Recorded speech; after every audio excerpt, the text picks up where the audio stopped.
नमस्कार, मैं हूं सुरेश चौहान के और आप देख रहे हैं बिंदास बोल। बिंदास बोल में हम आपके सामने लेकर हाजिर है एक ऐसा मुद्दा जो देश के लिए बहुत ही खतरे का बनने जा रहा है। ऐसे मुद्दे पर आज हम आपसे बात करें जिस मुद्दे पर अगर हम आज नहीं सोचेंगे, नहीं बोलेंगे तो देश का विभाजन भी इसी बैकड्रॉप की तरह तय है। आप देख सकते हैं कि किस तरीके से गले मिलते हुए लोगों को तोड़ने का प्रयास हो रहा है। ये जो आरोप लग रहे हैं इसी विषय पर हम आपके सामने लेकर हाजिर है आज का ये मुद्दा। इस घटना को या इस कानून के बारे में मैं अगर कहूं तो वैसे तो 1200 साल तक हम पर जितने राज्य हुए उनमें सबसे खराब जो भी शाह हो रहा होगा या बादशाह रहा होगा या कोई ब्रिटिशों का अधिकारी रहा होगा, उसने जितना खराब से खराब सोचा होगा वो इस कानून में है। तब के जमाने में इतना मीडिया जागरूक नहीं था, दुनिया भर में कोई दमन की खबरें नहीं पहुंचती थी, इसलिए हमारे पास हम तक ये सारी जानकारी आई भी नहीं। वैसे भी सारे जो इतिहासकार थे उन्होंने भी हमसे सच्चाई छुपाए रखी, लेकिन फिर भी हमारे तक जो सच्चाई आई है वो कितनी दर्दनाक है उसे याद करने पे समझ में आता है।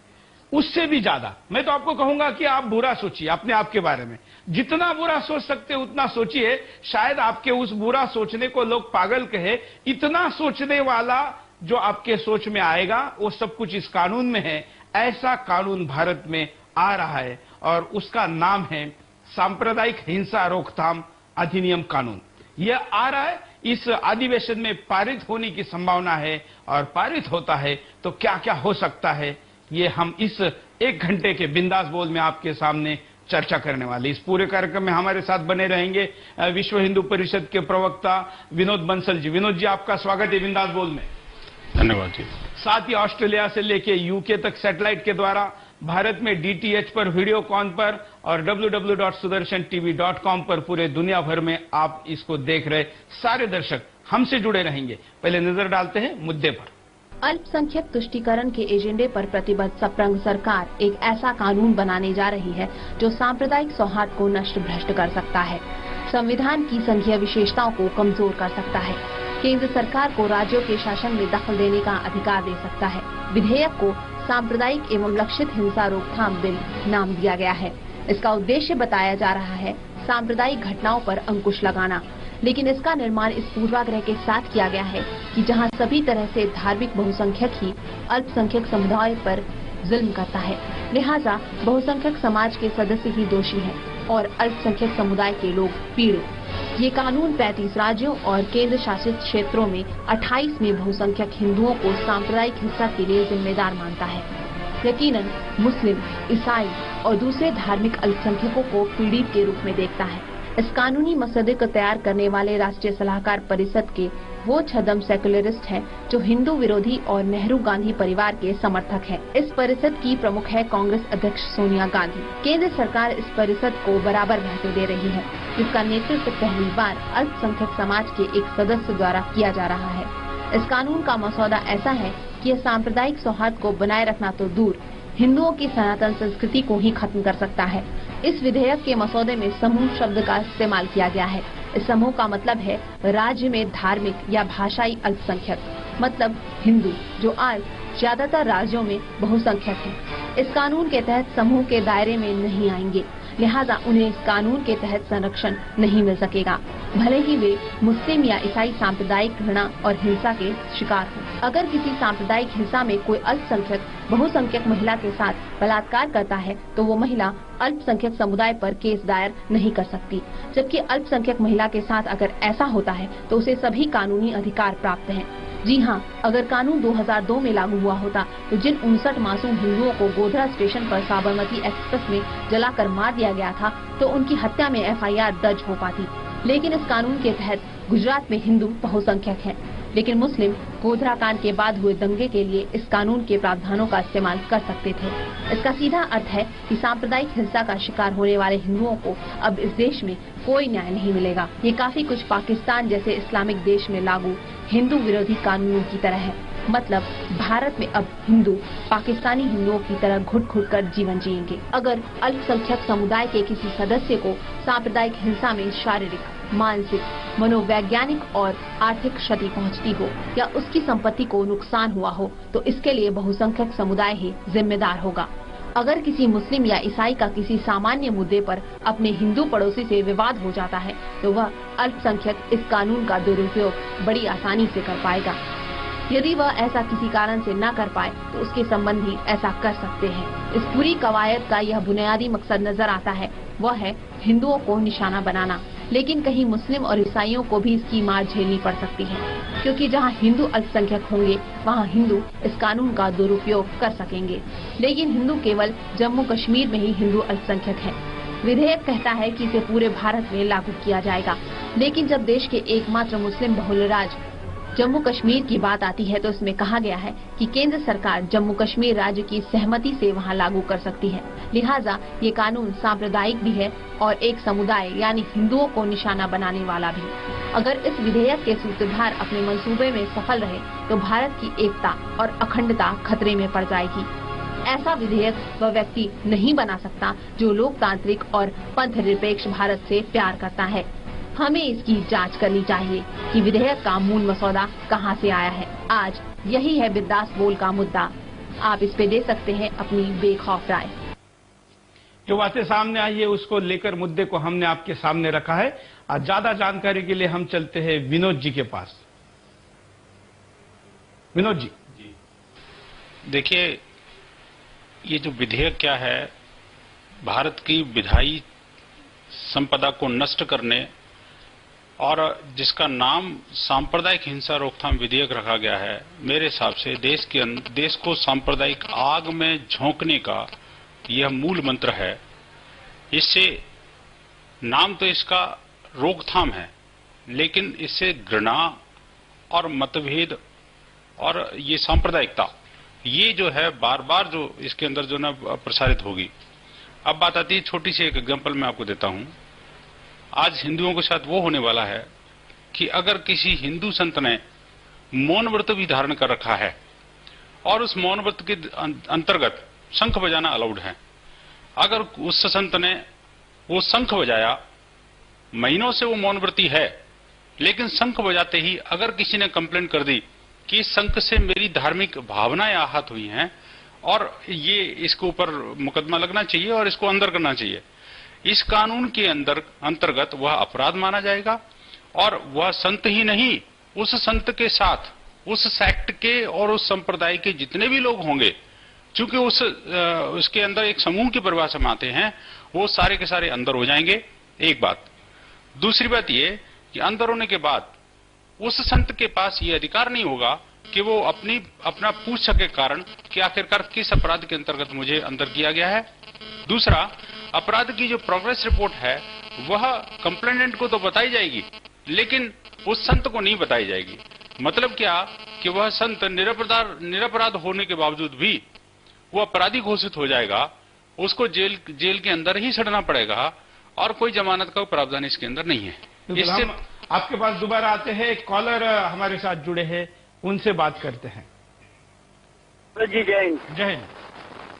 सूरज जी, मैं कल की बात से आपके जो अल्फाज है वो मैं चाहूंगा कि पूरे हिंदुस्तान के जो 20% मुसलमान है उनका दिल दुखा है। कैसे कि आपने कहा कि जो आतंकवादी है, आतंकवादियों को रिटर्न लाया जा रहा है। मैं तो पहले से आतंकवाद के खिलाफ हूँ, चाहे वो हिंदू हो चाहे मुसलमान हो। हाँ। आपने कल ये बात की है, आपने स्वामी जी सुन रहे होंगे तो मैं उससे कहूँगा कि आप उनकी बात को गौर करें। हाँ। आपने कहा कि जो लोगों को पाकिस्तान से लाया जा रहा है उनको मकान, उनको 1.5 लाख रुपए पेज दिया जा रहा है। हाँ। और लड़की की बात छोड़ो, हाँ। ऐसे धार्मिक की लोगों को ऐसी कई शादियां करने की आजादी है। हाँ। ये वर्ड है जो है ये मुसलमानों को ठोस पहुंचाने वाला लफ्ज है। आपसे अपील करता हूँ कि आप ये अल्फाज आपके वापस ले। और रही कानून की बात, जो सांप्रदायिक कानून बन रहा है ये पूरे हिंदुस्तान के लिए बन रहा हो या चाहे एक समिति के लिए नहीं बन रहा है, सभी के लिए बन रहा होगा, है ना। तो मैं हिंदू संगठन जितने भी है इसका विरोध क्यों कर रहे हैं? इस कानून का आप समर्थन करते हैं? आपने पूरा सुना नहीं इस कानून को? आपने इस कानून का जो प्रावधान अभी आप वर्णित किया था उसमें आपने देखा होगा कि देश का एकमात्र राज्य ऐसा है जो कि हिंदू जहां पर अल्पसंख्यक हैं वो है जम्मू कश्मीर, और वहां पर उनके अल्पसंख्यकों के अधिकारों की रक्षा के लिए कानून लागू नहीं होगा, देश के अन्य भागों में लागू होगा। आप समझ लीजिए कि कानून किसके लिए बन रहा है, क्यों बन रहा है, किस मानसिकता के साथ बन रहा है। आपको ये समझना पड़ेगा। आप ये कह रहे हैं ना पूरे देश के अंदर लागू होगा, पूरे देश के अंदर लागू नहीं हो रहा है। ये सिर्फ वहीं लागू हो रहा है जहां पर कि हिंदू बहुसंख्यक है। हिंदुओं को प्रताड़ित करने, उनको पीड़ित करने, उनको मानसिक वेदनाओं में ग्रसित करने और हिंदू संगठनों को लांछित करने के लिए, उनके धर्म के ऊपर आघात करने के लिए जाने माने षड्यंत्र का हिस्सा है। आप बताइए। गुजरात में मुसलमान अल्पसंख्यक थे, गुजरात में मुसलमानों के साथ इतना अत्याचार हुआ, तो आप लोग बताइए साबिर भाई, आगे क्यों नहीं आया? साबिर भाई मुझे आप ये बताइए कि आप ये चाहते हैं कि ये कानून जम्मू कश्मीर में लागू हो?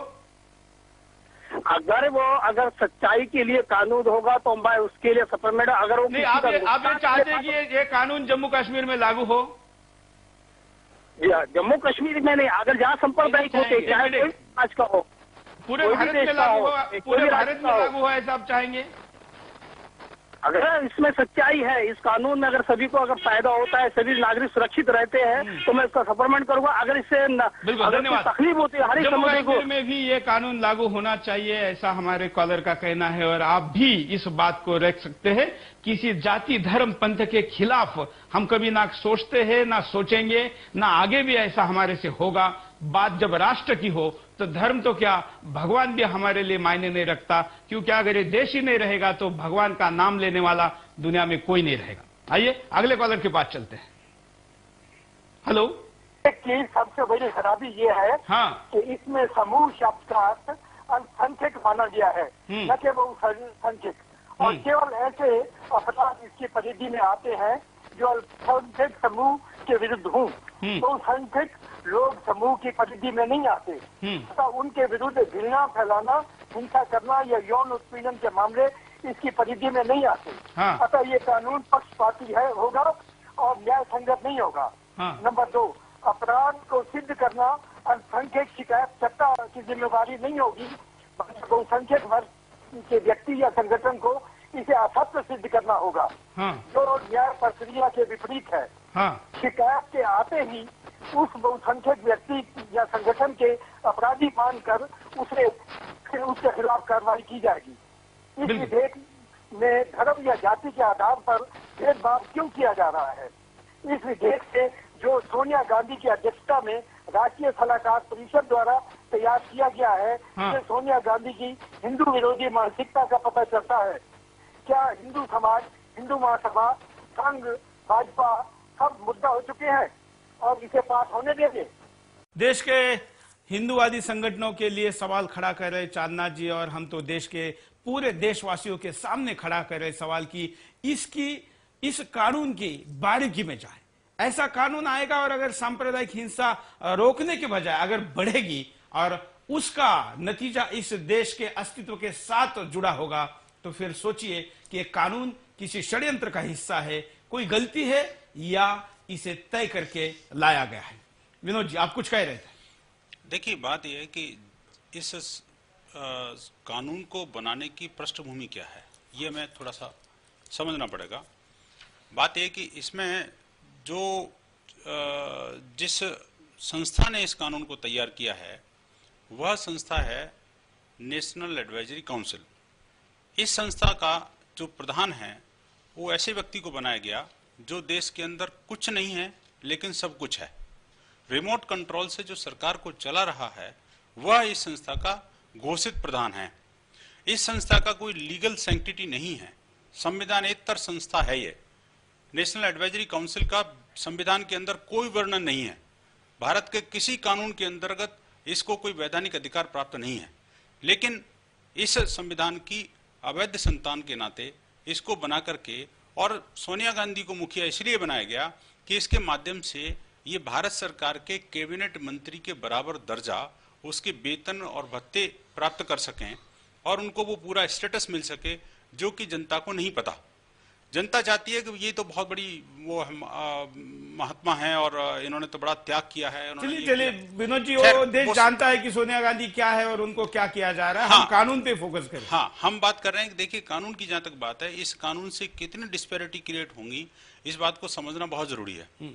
आज देखिए, अगर किसी ने किसी हिंदू के ऊपर कोई दोषारोपण कर दिया, या एक दूसरा एग्जाम्पल हम लेते हैं कि अगर किसी हिंदू के पास मुसलमान, यहाँ पर तो बड़े सांप्रदायिक सौहार्द के साथ लोग रहते हैं, अगर किसी हिंदू की फैक्ट्री में कोई मुसलमान काम करता है और वो कोई गलत काम करते हुए पाया गया, या उसको कोई सजा देनी है, उसको नौकरी से निकालना है या कुछ और करना है, तो अब ये अपराध हो जाएगा।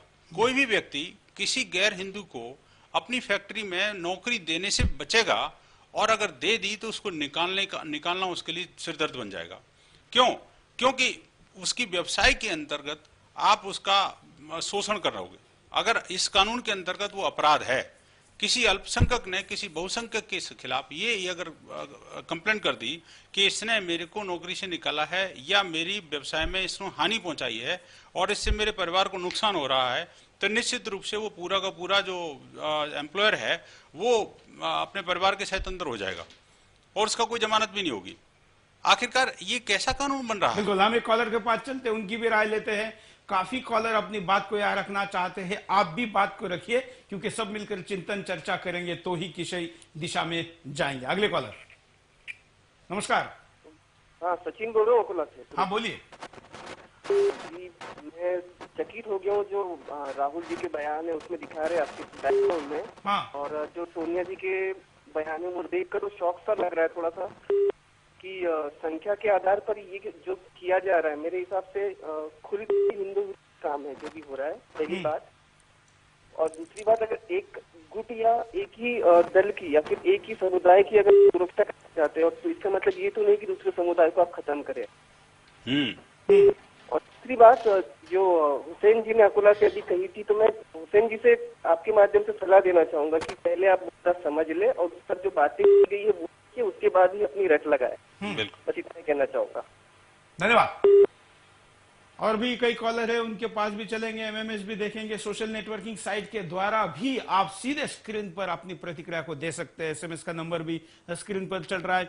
एसटीवी लिखे, स्पेस दे, अपना ही बात को रखिए। अगर आप नाम जोड़ते हैं अपना तो ज्यादा अच्छा रहेगा। आपकी सारी प्रतिक्रिया हम यहां पर पढ़कर भी बताने का प्रयास करेंगे, साथ में स्क्रोल पर भी ये चलती रहेगी। अगले कॉलर के पास चलते हैं, एमएमएस देखते हैं क्या कहता है।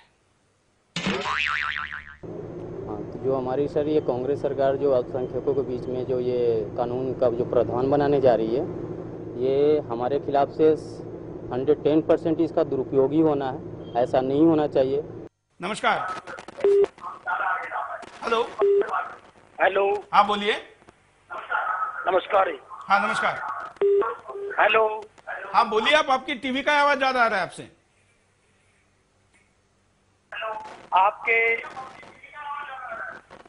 हेलो। हाँ, बोलो। आप हेलो हेलो करते रहेंगे या कुछ बोलेंगे भी? सुदर्शन न्यूज के माध्यम से हाँ, मैं ये बात जनता के सामने रखना चाहूंगा कि ये जो कार्य है, ये कानून बनाना जा रहे हैं, हाँ,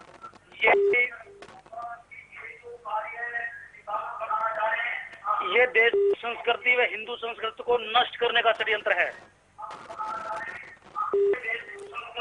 धन्यवाद कॉल करने के लिए। हम कॉलर को कहेंगे कि आप अपनी बात तुरंत टीवी पर सुनने के मोह में अपनी बात को सही तरीके से रख नहीं पाएंगे।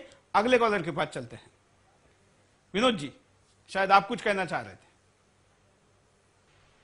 विनोद बंसल जी के पास चलते हैं। जी, देखिए, इस कानून के अंदर एक बड़ी अजीब विडंबना है कि धार्मिक आधार पर कोई भी देश, आज कोई भी देश ऐसा नहीं है जो कि अपने देशवासियों को दो हिस्सों में बांटता हो। जो दो हिस्सों में बांटने वाला कोई भी कानून वह है जो देशवासियों पर समान रूप से लागू हो, और जो कानून की अवहेलना करने वाला जो कोई भी व्यक्ति, चाहे किसी भी मतपंथ संप्रदाय का हो, कहीं का भी रहने वाला हो, उसके ऊपर समान रूप से वो लागू होना चाहिए। अन्यथा तो दोनों के बीच में व्यवधान उपस्थित होगा।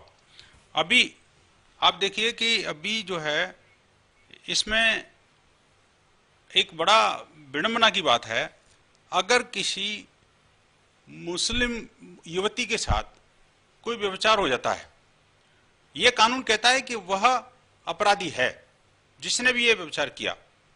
लेकिन अगर किसी हिंदू महिला के साथ कोई इस तरह का कांड होता है तो कोई मुसलमान युवक वो अपराधी नहीं है।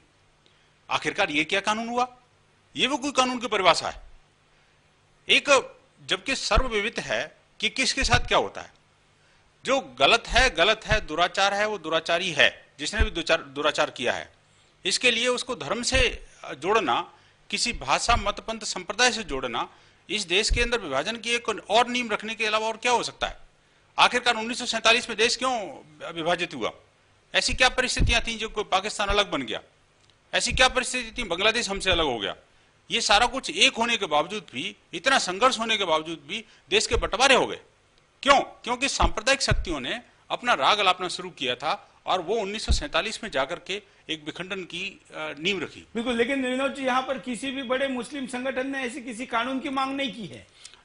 कानून की मांग नहीं की। हाँ। लेकिन इस देश के राजनेता तो उन तथाकथित वोट बैंक के भूखे एकदम भेड़िए की तरह है ना। उनको तो लग रहा है कि एक विशेष संप्रदाय को खुश करके ऐसे कानून बना करके बहुसंख्यक समुदाय चाहे भाड़ में जाए, लेकिन अल्पसंख्यक समुदाय खुश होगा। मुस्लिम अपीजमेंट की पॉलिसी इस देश के लिए शुरू से ही इस कांग्रेस ने एक विभाजन की नींव रखी हुई है और यह जो है आगे आने वाले समय में बहुत भयंकर रूप धारण। बिल्कुल, हम इसके परिणाम उपायों की तरफ भी जाएंगे। शबनम सैयद पूना से एसएमएस करके कहती है कि जो कानून मैं नहीं चाहती वो मेरे नाम पर लाने वाली सरकार कौन होती है। सैयद शबनम पूना से एसएमएस करके कह रही है। आप भी अपनी बात को रख सकते। एक कॉलर के पास चलते हैं। नमस्कार। हेलो। हाँ सर, राजीव बात कर रहा हूँ मुंबई से। हाँ बोलिए। हाँ सर, ऐसा है कि मैं आपके थ्रू, आपके चैनल के माध्यम से सोनिया जी से पूछना चाहूंगा कि ये सांप्रदायिक कानून बनाने की वजह हम लोग आतंकवाद कानून क्यों नहीं बना रहे? और कसाब में हम लोग इतने डॉलर, इतने पैसे खर्चे कर रहे हैं उसको सेफ देने के लिए, जिसने 26/11 जैसे हमले को अंजाम दिया है। तो क्या सोनिया जी को वो चीजें दिखाई नहीं देती है और उन चीजों के प्रति उनके लिए कोई भी ऐसा रोकथाम करने की तैयारी नहीं करती है? इंटरनल मुद्दे जो है, और जहाँ तक सांप्रदायिक की बात है, हमारे देश में कहीं भी ऐसा बंटवारा नहीं किया गया हिंदू मुस्लिम सिख ईसाई। अगर हमारे यहाँ के जजमेंट भी आता है वो भी इसी को देख के आता है कि हमारे यहाँ सभी पक्ष के लोग हैं, उनके साथ बराबर का बंटवारा होना चाहिए और बराबर की चीजें ऐसी बात की नहीं कि इसके आगे कोई प्रॉब्लम ना हो। लेकिन सोनिया जी ऐसे अगर कानून बना रही है तो पूरे देश का बंटवारा करिए, फिर दूसरा पाकिस्तान खड़ा करने की तैयारी हो रही है। राजीव जी, आप तो क्या ऐसा, मैं आपके आगे से यही पूछना चाहूंगा कि कहीं से, और बोलना नहीं चाहूंगा, कहीं से कहीं तक ये बिल्कुल सही नहीं है और ये हर जगह से गलत है, तो ये बिल्कुल नहीं होना चाहिए। देखिए राजीव जी, एक बात मैं आपको बता दूं, राजीव जी ने बात कड़ी बड़ी इंपॉर्टेंट रखी है कि कसाब के साथ और अफजल गुरु के साथ में वो सब काम नहीं हो रहे अब तो। लेकिन ये कानून राजीव जी वो बनने जा रहा है कि आप आगे से जो बात अभी कहने जा रहे हो ना कि कसाब और अफजल गुरु को फांसी की सजा होनी चाहिए, ये मांग भी नहीं कर पाओगे अब आप। अब अगर आपने ये मांग कर ली कि अफजल को फांसी होनी चाहिए, कसाब को जेल की दीवारों से बाहर निकाल के उसको शूट आउट कर देना चाहिए, अगर आपने ये बात कह भी दिया ना, तो इस कानून के अंतर्गत आप अपराधी हैं और आपको वो सजा दी जाएगी जो कि उस कसाब को कभी नहीं मिलेगी और जो अफजल गुरु को कभी जिंदगी में मिलने ही वाली नहीं है। जब तक ये कांग्रेस जिंदा है, सोनिया जी इसकी रिमोट कंट्रोलर हैं, तब तक इस देश के अंदर आतंकवाद से आपको जूझना पड़ेगा। और अगर ये कानून पास हो गया तो समझ लीजिए कि आपका जीना भी दूभर हो जाएगा। एक कॉलर के पास चलते हैं, अपनी बात रखना चाहते हैं, देखते क्या कहते हैं। नमस्कार। नमस्ते जी। हाँ बोलिए। मैं राम बोल रहा हूँ चेन्नई से। हाँ। मैं बोल रहा हूँ जो हम तो हिंदू मुस्लिम सिख ईसाई एक 5 आंगली की तरह है। हम हमारी अगर एक आंगली करती तो दर्द होती है। और जो ये हमारे जो नेता लोग है ना, ये संप्रदाय भी कहते हैं, उनको दूसरा कुछ काम नहीं, अच्छा काम करने की इनकी नीयत नहीं है। दूसरी बात ये है, कानून बना रहे हैं। एक कानून की पहली बात तो महाराष्ट्र सरकार में एक पहले कानून निकाला था कि बिना शादी एक साथ रह सकते हैं। वो तो बिना शादी के साथ रहते तो एक दूसरे आदमी उन्होंने बोला कि उनके जो बच्चे होंगे वो क्या किस नाम से रहेंगे, तो उस कानून की हवा निकल गई। तो इतने बेतुके कानून ये निकालते, इनके बाद जो काम करने वाला काम है तो ये तो लोग करते नहीं। इतने हम हिंदू मुस्लिम सिख ईसाई इतने भाई एक भाई की तरह रहते हैं। और मैं मैं भी एक हिंदू मुसलमान के साथ खाना खा सकता हूँ, रह सकता हूँ, लेकिन यही जो लोग हैं ऐसे जो हम भड़काते हैं, हमको भड़काने की बात करते हैं, मैं भी हिंदू हूँ लेकिन मुसलमान से इतना प्यार करता हूँ, अच्छी तरह रहता हूँ। ये लोग होते कौन है हमको बांटने वाले, मैं ये पूछना चाहता हूँ। और ये जो कानून बना रहे हैं ये बिना जनता की बिना राय लिए बना रहे हैं। बिल्कुल, आप जो साथ में रहते खाना खाते हैं ये ना हो, इसीलिए तो सारी व्यवस्था, इसीलिए ये लोग क्या करें कि हम एक साथ ना रहे, इसीलिए इनकी राजनीतिक रोटियां सेकते हैं। कि मैं इनसे अनुरोध करता हूँ कि आप थोड़ी शर्म तो करो। अगर ये टाइम नहीं आ जाए जब तक आपको जूता पड़े, कि हम इससे पहले ही आप इनको ये कहते हैं कि आप थोड़ा समझ जाइए और जनता की भावना के साथ बोलिए। बिल्कुल, धन्यवाद आपको। हम अगले कॉलर के पास भी चलते हैं, कई एमएमएस भी है, कई कॉलर भी है। हाँ बोलिए। कानून को अगर हमें समझना है तो आसान शब्दों में तो कुछ इस तरह से का कानून है ये कि अल्पसंख्यक लाख गोदरा करते रहे वो दंडनीय अपराध नहीं है, किंतु हिंदू यदि उसकी प्रतिक्रिया स्वरूप एक गुजरात कर दें तो वो दंडनीय अपराध है। बिल्कुल, मुझे तो यहाँ तक लगता है कि ये कानून सोनिया गांधी ने बेंटिंगटन सिटी के पोप और शूरा के सदस्यों के साथ मिल करके हिंदुस्तान का ज्योग्राफिकल सिस्टम और धार्मिक स्वरूप चेंज करने के लिए बनाया है। क्योंकि इसमें सिर्फ अल्पसंख्यकों के द्वारा करा गया अपराध कोई अपराध नहीं है और बहुसंख्यकों के द्वारा करा गया अपराध अक्षम्य है। भैया एक चीज मैं आपको जरा ऐड कर दूं। धन्यवाद विक्रम जी। देखिए जो बात इन्होंने कही है कि आखिरकार ये क्यों किया गया, ये देखिए कि ये जो कानून बनाने वाले कौन कौन लोग हैं, जरा नाम भी तो सुनो। अभी जो टीवी पे चल रहा था आपके, ये देखो सैयद शहाबुद्दीन, हर्ष मंदर और तीस्ता शीतलवाड़ और आपके फरहान नकवी, जॉन दयाल, शबनम हाशमी, नियाज फारूकी, अनु आगा और हर्ष मंदेर, ये इनका नाम अगर आपने किसी ने पढ़ लिया सुन लिया तो उससे आदमी की मानसिकता बिल्कुल क्लियर हो जाएगी कि आखिरकार ये कानून कौन बनाने वाले हैं, किस मानसिकता के साथ। बिल्कुल विनोद जी, मैं चाहूंगा कि आप क्या इनके ऊपर जो भी आक्षेप एक एक नाम लेके भी आप बताएं, लेकिन उसके पहले हम नजर डालते हैं कारणों पर कि क्या कारण है। वोट बैंक की राजनीति, क्योंकि ये पुरानी मानसिकता रही है कि अल्पसंख्यकों का विकास न किया जाए, उन्हें केवल बहुसंख्यकों से डराकर उनका वोट हासिल किया जाए, जिससे अल्पसंख्यकों का हितैषी बनने का नाटक चलता रहे। सोनिया गांधी की कुटिल मानसिकता, क्योंकि सोनिया गांधी और राहुल गांधी मानते हैं कि बहुसंख्यक समुदाय कट्टर प्रवृत्ति का होता है और हमेशा अल्पसंख्यकों को सताता रहता है। सांप्रदायिक सौहार्द को बिगाड़ना, जिससे बहुसंख्यक और अल्पसंख्यक समुदाय में सौहार्द को बिगाड़ा जा सके और इसी बहाने वोट हासिल किया जा सके। देश की सनातन संस्कृति को खत्म करने का षड्यंत्र, जिससे देश में आधुनिकता के नाम पर विदेशी मानसिकता का बोलबाला बढ़ सके और देश की संस्कृति को नष्ट किया जा सके। राज्य सरकारों के कामों में दखल, क्योंकि अगर किसी प्रदेश में अगर छोटा सा भी दंगा होता है तो केंद्र सरकार उस राज्य सरकार को बर्खास्त करके राष्ट्रपति शासन लागू कर सकती है, जिससे सरकार की तानाशाही बढ़ जाएगी। बहुसंख्यकों को खत्म करने का षड्यंत्र, क्योंकि जब बहुसंख्यकों को उनके ही देश में सताया जाएगा तो बहुसंख्यक समुदाय धर्म परिवर्तन कर लेगा या फिर देश ही छोड़कर चला जाएगा। एक कॉलर से बात करते हैं, देखते क्या रहा है। नमस्कार। हाँ जय हिंद सर। जय हिंद, बोलिए सर। जिस देश में हिंदू और मुस्लिम भाईचारे से रह रहे हैं, अभी जो बम विस्फोट हुआ बम्बई में, हाँ। उस वक्त हिंदू और मुसलमान दोनों ने मिलकर बहुत अच्छा बढ़िया काम करा। हाँ। ऐसे भाईचारे को तोड़ने वाले जो भी हो, उनके लिए मतलब जो अपने देश को तोड़ने की बात करते हैं, उनके लिए पहले ही अपने देश में एक कानून बना है, तो वो कानून इनके ऊपर क्यों नहीं चलाते? जो ये इस देश को तोड़ने की बात कर रहे हैं, सांप्रदायिक ये कानून बनाने की बात कर रहे हैं, तो इसके पहले जो कानून है वो कानून, हेलो, हाँ बिल्कुल बोलते रहिए आप। हाँ, वो कानून तो अपने देश में है, तो वो कानून के वजह से इनको मतलब इनके ऊपर केस चलाने को, हाँ पहले तो बिल्कुल। धन्यवाद। और एक कॉलर से बात करते हैं, काफी कॉलर अपनी बात को रखना चाहते हैं, देखते हैं उनकी भी क्या राय है। हेलो नमस्कार, मैं ओम प्रकाश बोल रहा हूँ अंडमान निकोबार से। नमस्कार, बोलिए ओम प्रकाश जी। जी, मैं ये बोलना चाहता हूँ कि पोटा जैसा कानून जो भारत में था, जो किसी धर्म को नहीं वो कर रहा था, वो सिर्फ आतंकवादियों से लड़ने के लिए था। इस कांग्रेस की गवर्नमेंट ने उसको हटा दिया, ये बोलकर कि वो अल्पसंख्यकों पर अत्याचार हो रहा है उसमें, लेकिन किसी भी धर्म के लिए कुछ नहीं कहा गया था। और आज हम हिंदुओं को दबाने के लिए ये सरकार ऐसे कानून ला रही है। हम हिंदू से सिर्फ सहते हैं, इसका ही कारण है कि आज जो हमारे ऊपर सर के ऊपर चढ़कर वो बैठे हैं। हम लोगों को, हिंदुओं को इकट्ठा होना चाहिए और इन तरह की ताकतों को मुंह तोड़ जवाब देना चाहिए। जय हिंद। धन्यवाद। ओम प्रकाश जी अंडमान निकोबार से बात कर रहे थे और सुदर्शन के बिंदास बोल में ऑस्ट्रेलिया से लेके यूके तक, और मैं अभी जब यूएस गया था तो यूएस में भी कई लोग सहभागी होते हैं, खास करके सोशल नेटवर्किंग साइट से।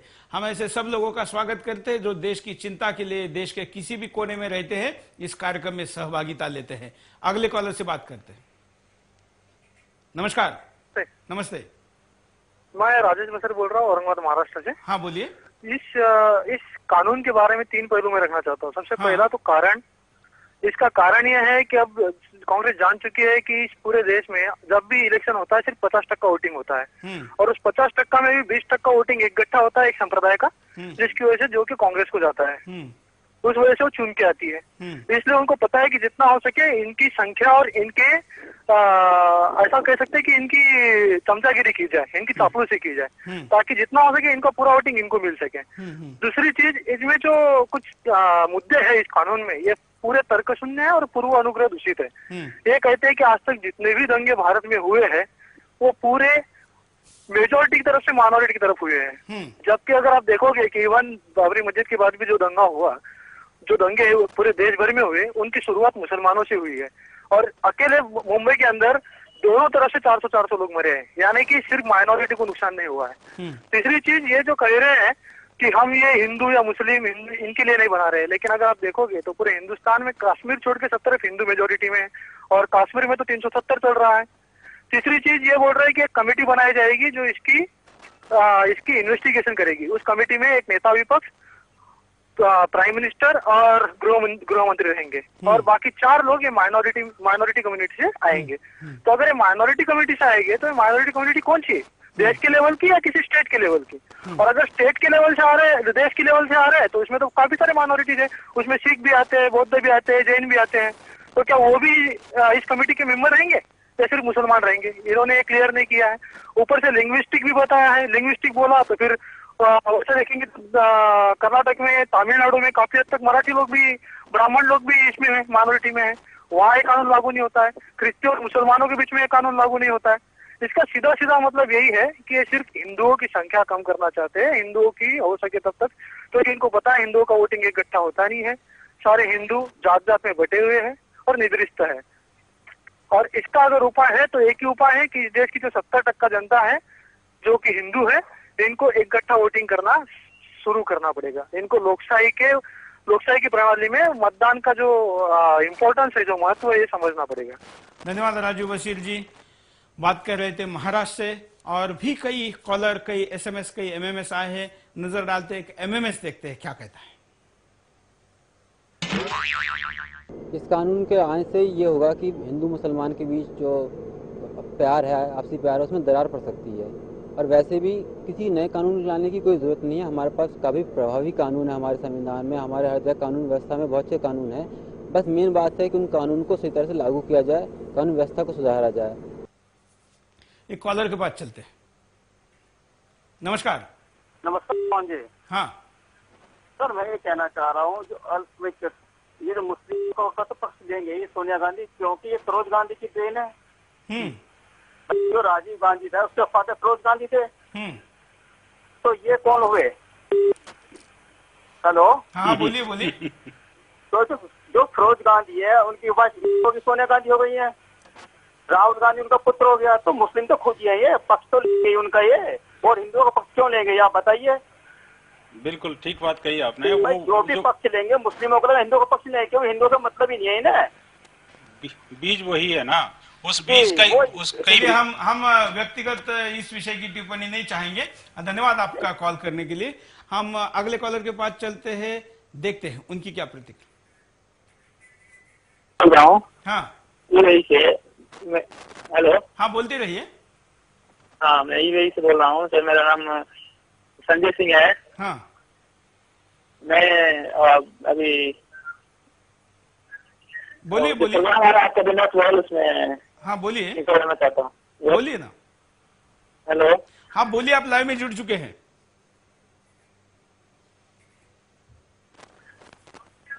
हेलो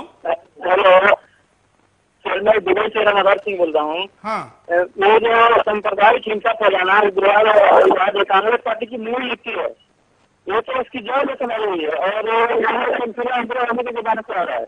हाँ, ये राहुल गांधी और सोनिया गांधी हमारे देश के लिए सबसे बड़े गद्दार है। सबसे ज्यादा खतरा इन्हीं दोनों से है और उन दोनों का नाम देना इसमें करना चाहिए सर। धन्यवाद। हम कहेंगे कि संवैधानिक भाषा का उपयोग करिए। टीवी के ऊपर बात करते समय अगर हम शालीनता के साथ अच्छे शब्दों का उपयोग करें तो भी अच्छा विरोध कर सकते हैं। हेलो, हाँ बोलिए। सोनिया गांधी जो ये कानून ला रही है, हाँ, तो देशद्रोह का मुकदमा क्यों नहीं चलाया जा सकता है? ये तो देश को तोड़ने वाली बात बोल रही है, कानून ला रहा है। बिल्कुल, धन्यवाद। अगर इंटेंशन की बात है और इंटेंशन से कोई गलत बात आती है, ऐसा ये कानून भी कह रहा है, तो इस कानून के पहले भी इस कानून को लाने वाले के इंटेंशन के आधार पर क्यों कार्रवाई नहीं हो सकती? संतोष जी बिहार से इस प्रतिक्रिया को दे रहे हैं। एक और कॉलर जुड़े हैं, उनकी भी प्रतिक्रिया लेते हैं। नमस्कार। हाँ, क्या जो पाकिस्तान जो यहाँ से गोधरा कांड ने सुना होगा, वर्ल्ड में फेमस है। हाँ, हमारा ये प्रश्न ये है, हाँ, तो बोलिए क्या कहना चाहते हैं आप? गोधरा कांड आपने सुना होगा। हाँ, यहाँ से गोधरा से जो लोग जाते हैं पाकिस्तान में, और दोबारा पाकिस्तान से इधर आते हैं, तो हम पूछते हैं उनको, भैया आपको कैसा लगा पाकिस्तान? हाँ, बोलते रहिए आप। हाँ, तो पाकिस्तान से आते हैं, उससे पूछते हैं हम लोग, कैसा लगा भैया आपको पाकिस्तान? तो बोलते हैं भैया अपना तो इंडिया बहुत अच्छा है। हाँ, पाकिस्तान से दोबारा हम नहीं जा सकते। हाँ, वहाँ तो कोई सेफ्टी नहीं है इंसानों की। हम बिंदास बोल में नजर डालते हैं परिणामों में। देश की सनातन संस्कृति खत्म हो जाएगी। जो संस्कृति दुनिया के देशों में मनुष्य जाति को सौहार्द से जीना सिखाती है, उसे ही खत्म कर दिया जाएगा। तो कैसे लोग शांति प्रिय तरीके से रह सकेंगे? बहुसंख्यकों पर अत्याचार बढ़ेंगे, क्योंकि कोई भी बहुसंख्यक अपनी रक्षा के लिए प्रशासन से शिकायत नहीं कर सकता, क्योंकि उसे इस कानून में रक्षा का अधिकार नहीं दिया जाएगा। दंगे और सांप्रदायिक हिंसा होने का खतरा बना रहेगा, क्योंकि जब अल्पसंख्यक समुदाय बहुसंख्यक समुदाय पर गलत तरीके से कानूनी कार्यवाही होगी, तो उसमें कहीं न कहीं असंतोष की भावना बढ़ेगी। राज्य सरकार कमजोर हो जाएगी, क्योंकि केंद्र सरकार राज्य सरकार को कभी भी बर्खास्त कर सकती है। देश टूटने का खतरा बढ़ेगा, क्योंकि बहुसंख्यक समुदाय अल्पसंख्यक समुदाय के अत्याचारों में पिसता रहेगा और अल्पसंख्यक इसी का फायदा उठाकर एक और धार्मिक देश बनाने की मांग उठाने लगेंगे, जिससे देश की सुरक्षा को ही खतरा पैदा हो जाएगा।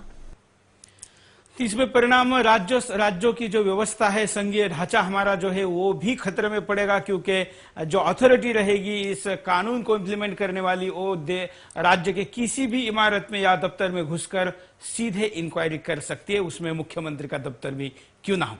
हम चलते हैं कॉलर के पास, उनकी प्रतिक्रिया लेते हैं। नमस्कार। राजेंद्र देवराय बोल रहा हूँ अंजड़ से। हाँ बोलिए। सर, ये जो कानून बना रहे हैं, ये सोनिया गांधी और कांग्रेस का जो एक षड्यंत्र है इस देश के लिए, कि इस देश को टुकड़े टुकड़े कर दे और जो बाहुल्य समाज है, जो हिंदू समाज है, और उसकी संस्कृति के ऊपर ये तो पूरा कुठारा घाते, और ये कानून बनना भी नहीं चाहिए। और यदि कानून जो बनाते हैं देश के अंदर, उनको फांसी की सजा देनी चाहिए, क्योंकि ये देश को विकसित करने का पूरा षड्यंत्र है। बिल्कुल, धन्यवाद। और एक कॉलर के पास चलते हैं, एमएमएस भी देखते हैं, और भी हम आपके सामने। नमस्कार। मिश्रा बोल रहा हूँ झांसी बुंदेलखंड से। बोलिए। सर, एक जो कानून कांग्रेस की सरकार द्वारा लाया जा रहा है, केवल भारतीय हिंदुओं को बुरी तरह से दबाने के लिए है सर। और इसके पीछे सर पश्चिमी जो कल्चर की ताकतें हैं वो लगी हुई हैं। हेलो, बोलिए बोलिए, आप सुन रहे हैं, पूरा देश आपको सुन रहा है। इसमें आपने देखा होगा कि राज्यों के अनुसार इसको लागू करने का है। इसमें एक जगह कहा गया है कि कश्मीर सरकार यदि अनुमति दे तो वहाँ पे एक कानून लागू किया जाएगा। वहाँ पे आप सभी लोग जानते हैं कौन अल्पसंख्यक है कौन बहुसंख्यक, और वहाँ अनुमति देने की संभावना नहीं है। जो पाकिस्तान में गए आतंकवादियों को वापस बुलाने की बात करती हो, अमरनाथ यात्रा को कम करने की बात करती हो, वैष्णो देवी को दर्शन को जाने वाले लोगों से धारा 15 के अंतर्गत बताया गया है कि जो भी जितने भी राज्यों के पुलिस प्रशासन है वो उसमें क्या कहा गया है सरकार की तरफ से कि वो यह देखे कि उनके कामकाज से सरकार पर क्या प्रभाव पड़ रहा है। सर बिल्कुल, धन्यवाद। झांसी से बात कर रहे थे। अब आप भी कॉल कर सकते हैं, अपनी बात को रख सकते हैं, प्रतिक्रिया को दे सकते हैं। कई कॉलर और भी हमारे साथ जुड़े हैं, वो भी बात को रखना चाहते हैं।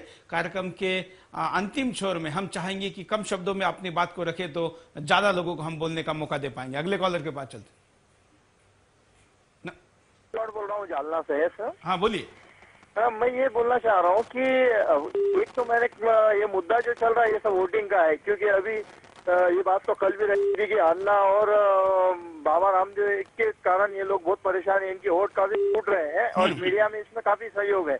लेकिन दूसरी बात मैं ये कहना चाह रहा हूँ, जो कानून बनना है या बन जाएगा या बनने वाला है, तो इसके लिए जो हमारे स्टूडियो में बैठे हैं हिंदू परिषद के, मैं इनसे पूछना चाहता हूँ कि फिर आप लोग तो काफी पावर है आप में भी, आप शक्ति है, तो आप कब विरोध करेंगे? आप है, बीजेपी है, बजरंग दल है, या जो भी हिंदू जो लोग हैं जो देश का हित चाहते हैं, हिंदुओं का हित चाहते हैं, तो आप लोग कब रोड पे उतरेंगे? क्योंकि सुदर्शन चैनल के द्वारा जो लोगों को पता चल रहा है ये चीज का, ये तो बहुत कम लोगों को पता चल रहा है। ये तो हर घर में ये चीज की जानकारी जानी चाहिए, क्योंकि हम लोग जो टीवी देखते हैं तो ऐसे प्रोग्राम देखते हैं जिसका कोई मायने नहीं है। सीरियल, 7 बहू के सीरियलों में हमारी महिलाएं गुंग होती है और लोग जो है पुरुष वर्ग है वो व्यापार और पैसे के पीछे दौड़ रहे हैं। तो ये जो चीजें खतरनाक है हमारे देश के लिए, हमारे समाज के लिए, हमारे हिंदुओं के लिए, तो ये आप लोग हर घर तक कैसे पहुंचाएंगे? क्योंकि ये लोग विश्व हिंदू परिषद वाले या बीजेपी वाले हैं, इन लोगों का ये काम है कि इसको जल्दी से जल्दी जगाना चाहिए। आप लोग इसका विरोध क्यों नहीं कर रहे हैं?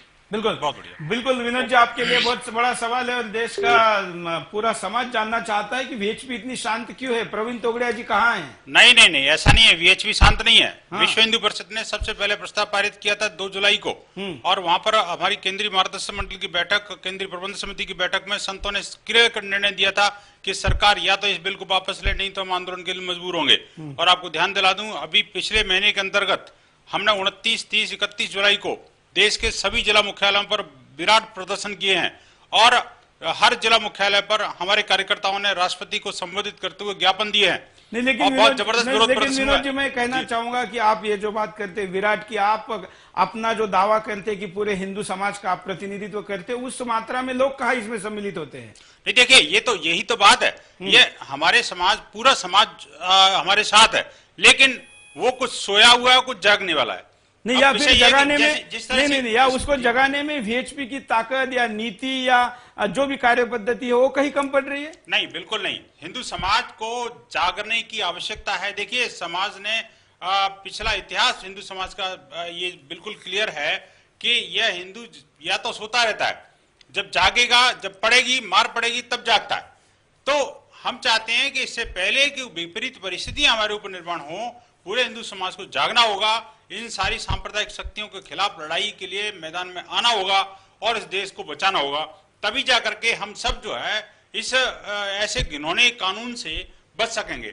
जितने भी कॉलर हैं, जितने भी पूरे समाज के लोग हैं जो इस कार्यक्रम को देख रहे हैं या नहीं देख रहे, उन सभी लोगों से मेरा तो विनम्र निवेदन है कि अपने अपने स्तर पर, व्यक्तिगत तौर पर, सामुदायिक तौर पर इसके खिलाफ प्रतिक्रिया व्यक्त करें। बिल्कुल, हम यहाँ पर नजर डालते हैं उपायों पर कि क्या उपाय हो सकते हैं। ऐसे अल्पसंख्यक कानून को तुरंत वापस लिया जाए, जिससे देश में सांप्रदायिक सौहार्द बना रहे और सभी समुदाय के लोग शांति से एक दूसरे के साथ रह सकें। सोनिया गांधी और राहुल गांधी अपनी मानसिकता बदलें, क्योंकि ऐसी कट्टरपंथी मानसिकता से देश का विकास नहीं हो सकता। ऐसी मानसिकता से लोगों में विरोध की भावना बढ़ेगी। देश के बुद्धिजीवी आगे आए, जिससे ऐसे कानून के दुरुपयोग को रोका जा सके और समाज के हर वर्ग को समझाया जा सके। विपक्ष ऐसे कानून का खुलकर संसद में विरोध करे, जिससे ऐसा देश तोड़ कानून संसद में पारित न हो सके और देश को टूटने से बचाया जा सके। कांग्रेस सांप्रदायिकता भड़काना बंद करे, क्योंकि ऐसी ओछी राजनीति करने से देश का बहुत बड़ा नुकसान होता है। युवा देश के विकास में शामिल होने के बजाय ऐसे कानूनों के पचड़े में फंसकर अपना करियर खराब कर लेंगे, जिससे हमारी युवा पीढ़ी पथभ्रष्ट हो जाएगी। हमने आपके सामने आज भी एक नया मुद्दा रखा। इस मुद्दे में प्रयास किया कि एक चिंतन हो, एक मंथन हो और हम देश हित में किसी दिशा में जाएं। इस कार्यक्रम का ये उद्देश्य बिल्कुल नहीं है कि हम किसी एक समाज के पक्ष में और किसी एक समाज के विरोध में बात करें, लेकिन जब किसी विश्लेषण पर बैठते हैं तो उसके वास्तविक चर्चा में कहीं ना कहीं आपको स्पष्टता रखनी पड़ती है और उस स्पष्टता में किसी को यह संदेह होने की संभावना है कि हम किसी एक का विरोध करें, लेकिन ऐसा नहीं है। सुदर्शन टीवी के लिए हमेशा ही केवल चैनल नहीं, देश नंबर 1 बनाना है, यह मिशन रहा है और राष्ट्र सर्वप्रथम के दृष्टिकोण से ही हम अपने कार्यक्रम को आपके सामने लाते हैं। हमारा यही प्रयास आज भी रहा। आपने भी बढ़ चढ़कर हिस्सा लिया, हम आपका भी आभार व्यक्त करते हैं। विनोद जी, आप भी कार्यक्रम में आए, आपने समय निकाला, आपका भी हम आभार व्यक्त करते हैं। और इस आज के कार्यक्रम को, इस पूरे कार्यक्रम का अंतिम जो संदेश है वो एक नाना पाटेकर के फिल्म से आप देखिए तो मुझे लगता है आज के कार्यक्रम में 4 चांद लग जाएंगे। जय हिंद। देखिए यह संदेश। फिर आज ये हिंदू या मुसलमान, ये हिंदू मुसलमान कहां से आकर खड़ा हो गया? अरे तुम लोग समझते क्यों नहीं? जिन लोगों ने हमारी बस्ती में आग लगाई है वो ना हिंदू थे ना मुसलमान, चंद गद्दार नेताओं के खरीदे हुए गुंडे थे वो। हर नेता तो सिर्फ यही चाहते हैं कि धर्म के नाम पर हमारे दिलों में नफरत पैदा हो जाए, हम एक दूसरे को काटे मारे खून बहा दे और वो बैठे बैठे तमाशा देखे। हम ऐसा नहीं होने देंगे। बंद कर अपना ये लेक्चर। असलियत जानना चाहती है तू तो चल मेरे साथ। इधर आ, ये देख, ये है असलियत। ये मेरे मासूम बच्चे हैं। पूछ इनसे किसने मारा मेरी बीवी को, किसने मारा इनकी माँ को। इनसे पूछ। बोल बेटा बोल, किसने मारा तुम्हारी माँ को? बोलो। ने मारा है। सुना तूने? हाँ।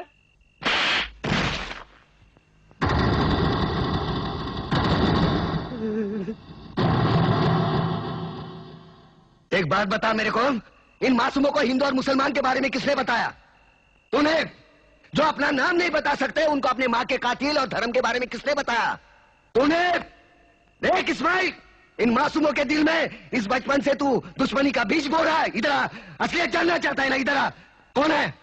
कल्याण जी। कल्याण जी भाई हिंदू है ये कौन है? ये कौन है?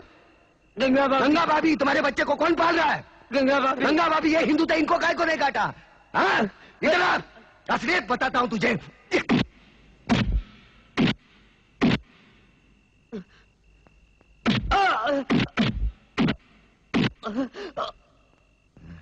ये ले, ये मुसलमान का खून, ये हिंदू का खून। बता, इसमें मुसलमान का कौन सा, हिंदू का कौन सा? बता। साले बनाने वाले ने इसमें फर्क किया, तू कौन होता है फर्क करने वाला? हाँ, ये कलम वाली बाई ठीक कहती है, इसकी कड़वी सच्ची बातें तुम्हारे खोपड़ी में नहीं घुसती। किसने किसको मारा? हाँ, किसने किसको जलाया? साला कल तक हम एक दूसरे के त्योहार में शरीक होते थे, एक दूसरे के सुख दुख बांटते थे। अपने टकले पे गणपति लेके काय को जाता था? पानी में गणपति बाप्पा मोरिया काय को नाचता था? अल्लाहुम्मा सल्ली अला सैयदना मौलाना मोहम्मदी व अला आले सैयदना मौलाना मोहम्मदी व बारिक वसल्लिम। ये दुरूद शरीफ मेरे को किसने सिखाया? अब चंद गद्दारों की साजिश में अपने भाईचारे को दफनाना चाहता है। हाँ?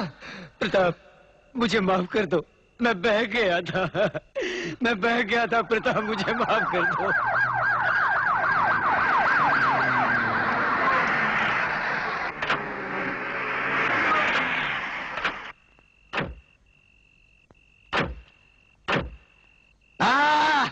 वाह, ये आए हमदर्दी जताने, साथ में टीवी वाले, प्रेस वाले, ताकि कल के अखबार में इनकी तस्वीर पहले पन्ने पे छपी हो। दो बूंद खून का दान करेंगे और अखबार में ऐसा हंगामा मचवाएंगे जैसे गरीबों के लिए इन्होंने अपने खून की नदियां बहाई हो। सारे कुर्सी के लिए अपने बहन बेटी को बेचने वाले जल्लाद लोग है ये। कुछ नहीं, सब ठीक है। तुम्हारे नापाक कदम आगे मत बढ़ाओ, तोड़कर तुम्हारे गले में पहना देंगे। आज तुमने राम और अल्लाह को मारने की कोशिश की है, लेकिन एक बात ध्यान में रखना, हम भले ही ऊपर वाले को अलग अलग नाम से पुकारते हैं, लेकिन हमारा धर्म एक है, मजहब एक है, इंसानियत।